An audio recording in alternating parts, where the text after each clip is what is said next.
Dear students, today in this class we will study friction. ठीक है, friction क्या है? Whenever a body moves over another body or another surface, a resisting force is generated at the point of contact and in the direction opposite to the direction of motion. That force is called as force of friction or simply friction. ठीक है, क्या है? अगर एक body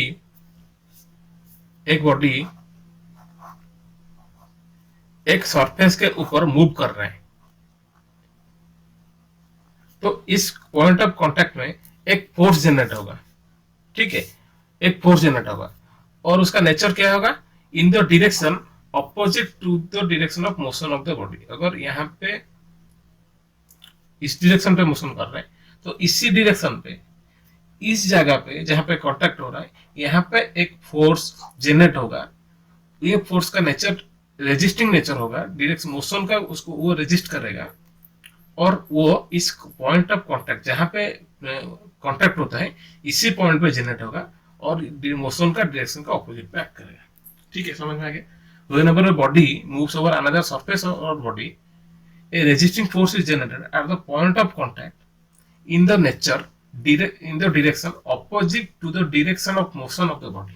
ठीक है, यहाँ पे आते हैं। अभी हमारा प्रॉब्लम सॉल्व करेंगे, तो वो कैसे प्रॉब्लम सॉल्व करेंगे? ठीक है, जनरल फ्रिक्शन का प्रॉब्लम हम लोग रिजोल्यूशन करके सॉल्व कर सकते हैं या मोमेंट, या इस दोनों को मिक्स करके सॉल्व कर सकते हैं। ठीक है, अगर प्रॉब्लम में फ्रिक्शन एक वर्ड है, तो हम लोग उसको रिजोल्यूशन या रिजोल्यूशन मोमेंट दोनों यूज करके सॉल्व कर सकते हैं। जैसे कि आपको पता है, मोमेंट यूज करेंगे तभी कोई इंक्लाइन फोर्स आ गया तो रिजोल्यूशन करना पड़ेगा। अगर सिंपली फोर्स है तो इसको रिजोल्व करके भी कर सकते हैं। अगर आपको मोमेंट और रिजोल्यूशन इन दोनों का वीडियो चाहिए, मैंने आई बटन में ये दोनों का वीडियो दे दिया हूँ, आप जाके वहां पे भी देख सकते हैं। फ्रिक्शन, इसको एफ डिनोट करते हैं। ठीक है, एफ, उसका नेचर क्या है? Generated at the contact point. ठीक है, opposite to the direction of motion.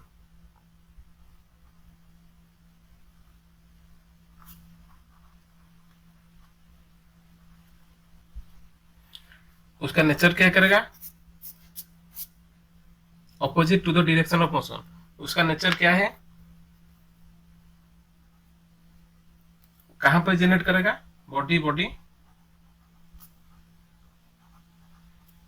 Body surface.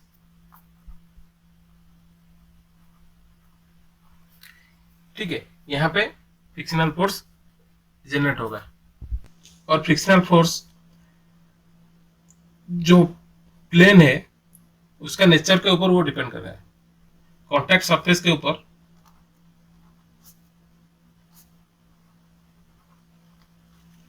Depends upon contact surface. ये कॉन्टैक्ट सरफेस जितना स्मूथ रहेगा, फ्रिक्शनल फोर्स उतना डिक्रीज हो जाएगा, जितना रफ रहेगा उतना इंक्रीज हो जाएगा। मान लीजिए ये सरफेस रफ है, तो मोशन करने में, डायरेक्शन इसे खींचने से ज्यादा फोर्स लगेगा और ज्यादा फ्रिक्शन एग्जर्ट होगा। ये सरफेस जितना प्लेन है, फ्रिक्शनल फोर्स उतना कम है, जितना रफ है उतना ज्यादा है।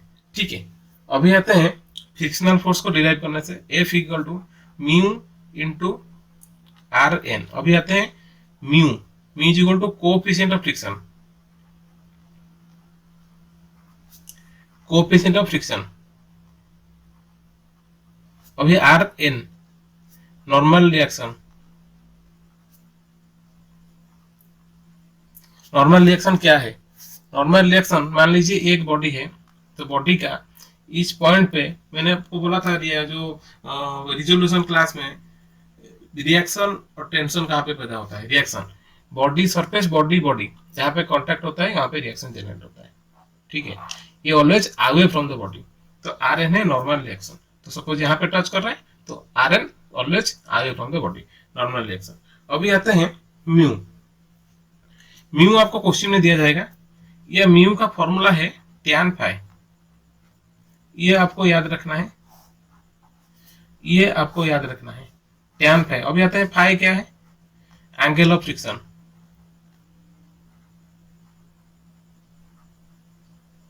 ठीक है, एंगल ऑफ फ्रिक्शन क्या है, एंगल ऑफ फ्रिक्शन का दो डेफिनेशन है। पहला, सपोज मान लीजिए ये एक इंक्लाइन सरफेस है, ठीक है, सपोज ये एंगल अल्फा है, ठीक है, और यहां पे एक बॉडी यहां पे एक बॉडी है। ठीक से देखिए, एंगल ऑफ फ्रिक्शन क्या है, अगर इस अल्फा को हम लोग ग्रेजुअली इंक्रीज करेंगे, ऐसे ऐसे करके इंक्रीज करेंगे, और जिस पॉइंट में बॉडी मूव करना स्टार्ट करेगा, इसी को एंगल ऑफ फ्रिक्शन बोलते हैं। जिस पॉइंट पे, जिस एंगल पे ये बॉडी मूव करना स्टार्ट करेगा, इसी को एंगल ऑफ फ्रिक्शन बोलते हैं। अगर ये हॉरिजॉन्टल प्लेन में ऐसे होगा तो बॉडी तो मूव नहीं करेगा। अगर मैं ऐसे ऐसे ऐसे ऐसे मूव कर रहा हूँ इस प्लेन को, तो एक पॉइंट आएगा जहां पे बॉडी मूव करना शुरू हो जाएगा, इसी को एंगल ऑफ फ्रिक्शन बोलते हैं। और सेकेंड डेफिनेशन क्या है, मैंने जैसे आपको एक डायग्राम में मैंने करके दिखाया था। सेकेंड डेफिनेशन क्या है, मैंने इस डायग्राम आपको दिखाया था रिजोल्यूशन करने के टाइम पे। अगर ये बॉडी यहाँ पे इस प्लेन सरफेस पे है, ऐसे है, तो उसका एक रिएक्शन जनरेट होगा इस प्लेन सरफेस कांटेक्ट पॉइंट में। सपोज ये रिएक्शन आर, ठीक है। अगर ये हम लोग इसको फ्रिक्शन में लेते हैं, अगर ये बॉडी को हम लोग इंक्लाइन कर देते हैं, तो क्या होगा, पहला आर कैसे जाता, अगर हम लोग ये एक प्लेन सरफेस लेते हैं, ये अगर एक प्लेन सरफेस होता है, इंक्लाइन नहीं है, प्लेन मान लीजिए प्लेन है, तो उसका आर कैसे होता, ऐसा होता आर,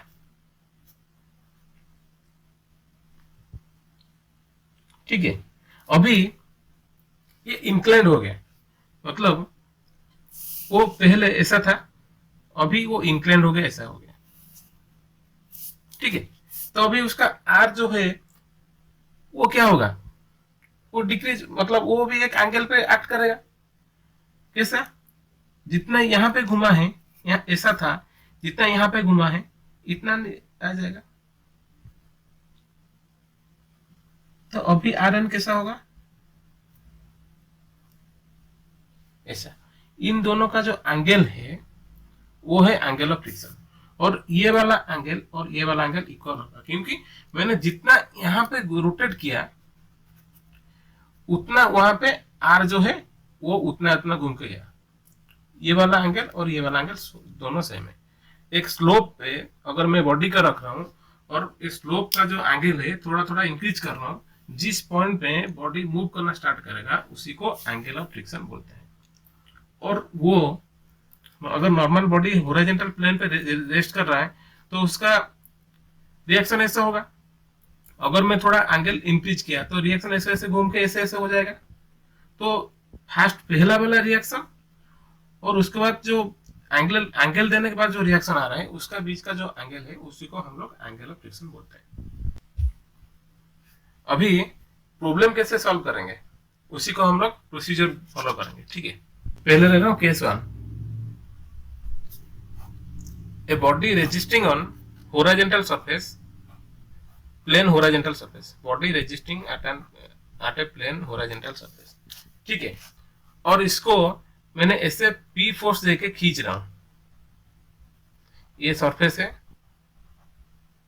और ये बॉडी है, ठीक है।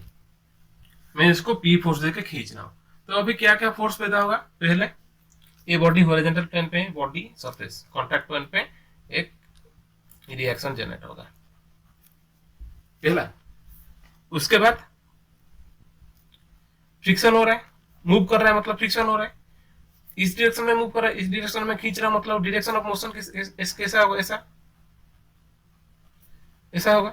तो फ्रिक्शनल फोर्स ऑपोजिट में आएगा, ऐसा हो गया।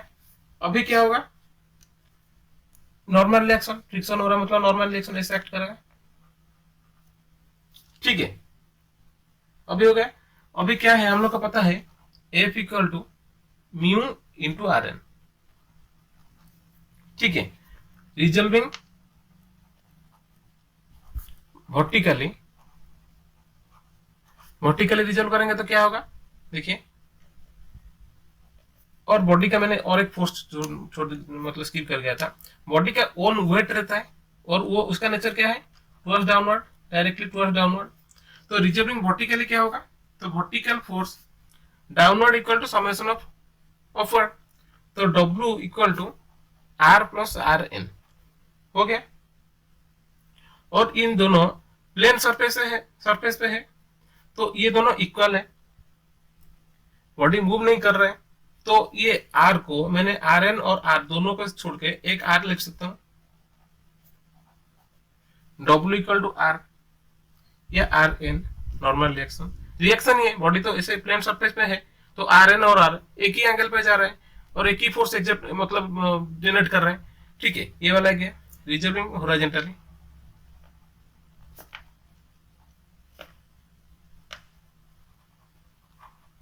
हॉरिजॉन्टल कितना फोर्स आ रहा है, एक P टुवर्ड्स राइट साइड और एक F towards left side, F is equal to P। तो हम लोग को पता है F का Q कितना वैल्यू है, म्यू इंटू आर एन। ठीक है, यहाँ पे म्यू का फॉर्मूला क्या है, mu is equal to tan पे फाई मतलब angle of friction, R N कितना निकाला W, तो P is equal to tan phi into W हो गया ये formula, P is equal to tan phi into W। अभी करते हैं case 2, when body resist at an angle, मान लीजिए ये है आपका थीटा, बॉडी ऐसा रेजिस्ट कर रहा है, ठीक है, मैं इसको ऐसे फोर्स देके खींच रहा हूं P, नहीं ये कोई भी फोर्स अगर मैं नहीं दे रहा हूँ, इनिशियली कोई फोर्स में नहीं दे रहा हूँ, ऐसे स्लोप में है, ठीक है, बाद में हम लोग फोर्स देके कैलकुलेट करेंगे, ताकि अभी इनिशियली इजी तरीके से जा रहे हैं, उसके बाद फोर्स देके कैलकुलेट करेंगे। तो अभी क्या आ रहा है देखिए, पहले तो उसका एक रिएक्शन जाएगा, उसका लाइन से पर्सन, ये इंक्लाइंड है कितना थीटा, तो उसका नॉर्मल रिएक्शन कैसे जाएगा, ऐसे, ये वाला एंगल कितना थीटा, ठीक है। अभी मैंने शुरू से बोला था मैं क्या यहाँ पे फोर्स दे रहा हूँ, यहाँ पे मैंने फोर्स नहीं दिया था, सिंपली अगर बॉडी ऐसे रह रहा है, इंक्लाइन प्लेन पे रह रहा है, तो उसका मैंने कंपोनेंट दोनों निकाल दिया, उसके बाद मैं जो फोर्स दूंगा उसका डायरेक्शन ऑफ मोशन होगा या फ्रिक्शन होगा, वो डिफरेंट बात है। अगर सिंपली ऐसा बॉडी है तो ये होगा, अगर इंक्लाइन प्लेन पे है तो आर और आर एन मैंने जो एक ही लिया था यहाँ पे दो हो गया, ठीक है। उसके बाद इसको आर एन को हम लोग रिजोल्व करेंगे क्योंकि वो इंक्लाइन है, रिजोल्व करेंगे और ऐसे ही प्रॉब्लम मतलब कंप्लीट करेंगे, ठीक है। अभी आते हैं प्रॉब्लम करते हैं। फ्रिक्शन प्रॉब्लम में आपको डायग्राम दिया गया होगा, इससे आपको डायरेक्टली स्टेटमेंट की तरह लिख लिया होगा, आपको डायग्राम नहीं दिया है तो क्वेश्चन पढ़ के आपको डायग्राम करना है, ठीक है।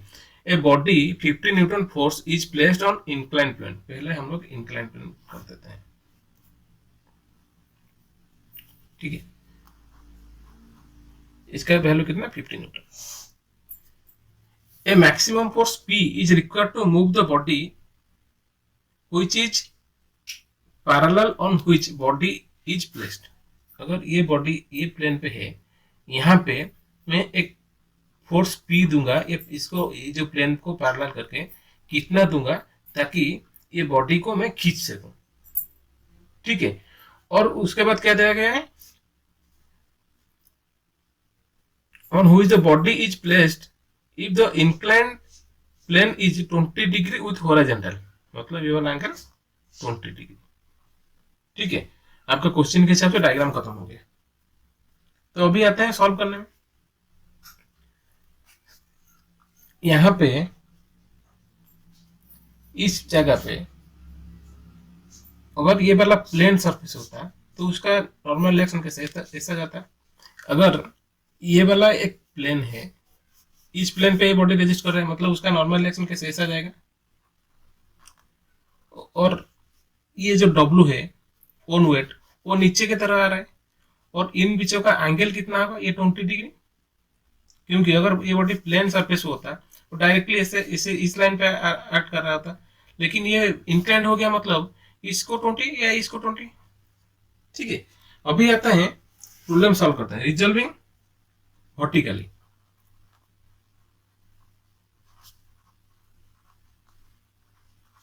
रिजॉल्विंग वर्टिकली कितना कितना फोर्स यहाँ पे एक्ट कर रहा है पहले देख लीजिए।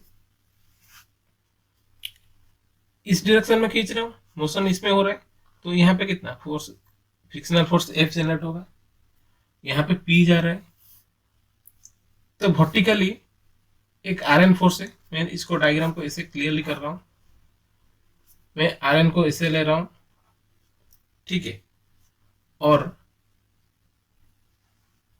जो W है उसको मैं ऐसे ले रहा हूं, इसको 20 डिग्री, तो जिसके साथ एंगल उसको cos 20, जिसके साथ एंगल नहीं है उसको sin 20।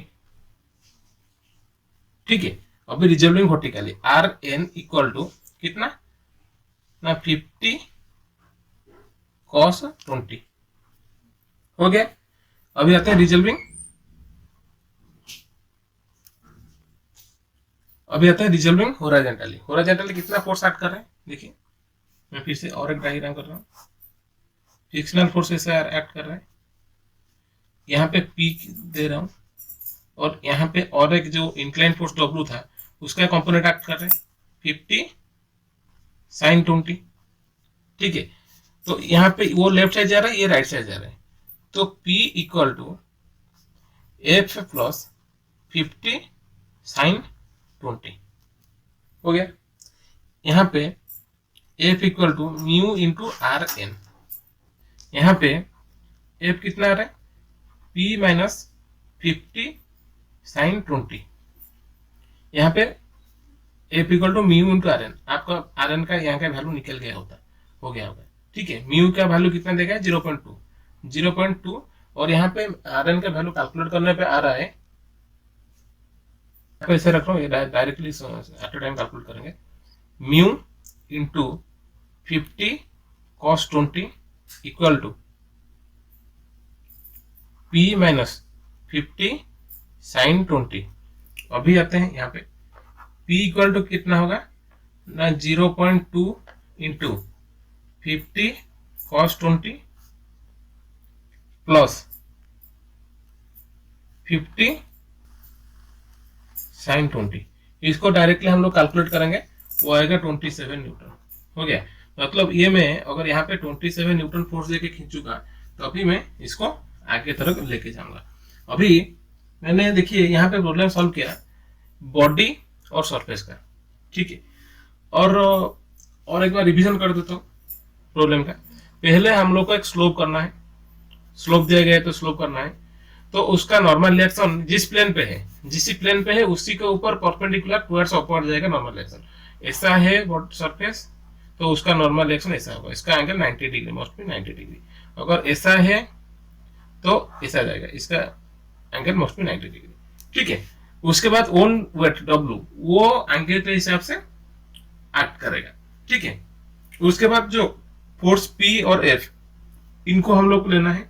यहाँ पे फोर्स P इस लाइन को इस प्लेन के साथ पैरेलल दिया गया था, तभी मैंने उसको सिंपली ऐसे ले लिया। अगर क्वेश्चन में आपको इसी प्लेन के साथ दिया गया होगा फिर से आपको रिजल्व करना पड़ेगा 20 डिग्री के साथ, वो हम लोग नेक्स्ट क्लास में दिखेंगे कॉम्प्लिकेटेड प्रॉब्लम।